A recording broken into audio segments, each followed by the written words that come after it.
ভগিনী নিবেদিতার পূর্ব নাম Margaret Elizabeth Nobel. উত্তর আয়ারল্যান্ডের টাইরন প্রদেশের ডানগ্যানন নামক ক্ষুদ্র শহরে তিনি জন্মগ্রহণ করেন।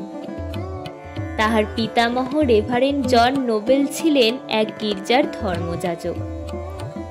তাহার পূর্বপুরুষগণ স্কটল্যান্ড পরিত্যাগ করিয়া আয়ারল্যান্ডের রস্ট্রেভর শহরে বসবাস করেন। জন নোবেল ইংল্যান্ডের শাসনের বিরুদ্ধে আয়ারল্যান্ডের মুক্তি সংগ্রামে সক্রিয়ভাবে যোগদান করিয়াছিলেন।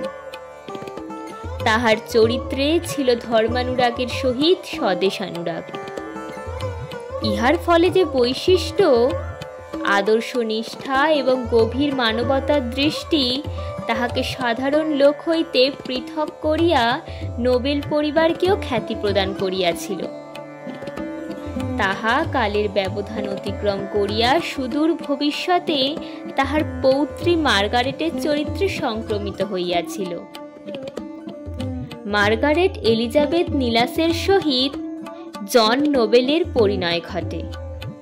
স্যামুয়েল রিচমন্ড ইহাদের চতুর্থ সন্তান। স্বামীর মৃত্যুর পর মার্গারেটকে সন্তানগুলিকে প্রতিপালন করিতে হয়।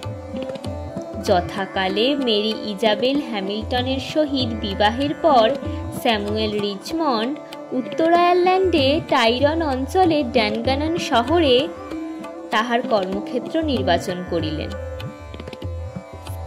পিতার পথ অনুসরণ করিয়া তিনি ধর্মযাজকের বৃত্তি অবলম্বন করেন।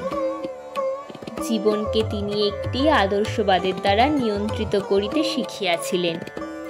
বস্তুত গতানুগতিক জীবনযাত্রার সংকীর্ণ গণ্ডির ঊর্ধ্বে যে আদর্শবাদ পিতা এবং পুত্রকে উদ্বুদ্ধ করিয়া কোনো মহত্তর উদ্দেশ্য সাধনের দুরন্ত প্রয়াসে নিযুক্ত করিয়াছিল, বংশের তৃতীয় পুরুষ মার্গারেটের চরিত্রে বোধ করি সেই প্রয়াস সুসংহত হইয়া প্রবল বেগে আত্মপ্রকাশ করিয়াছিল।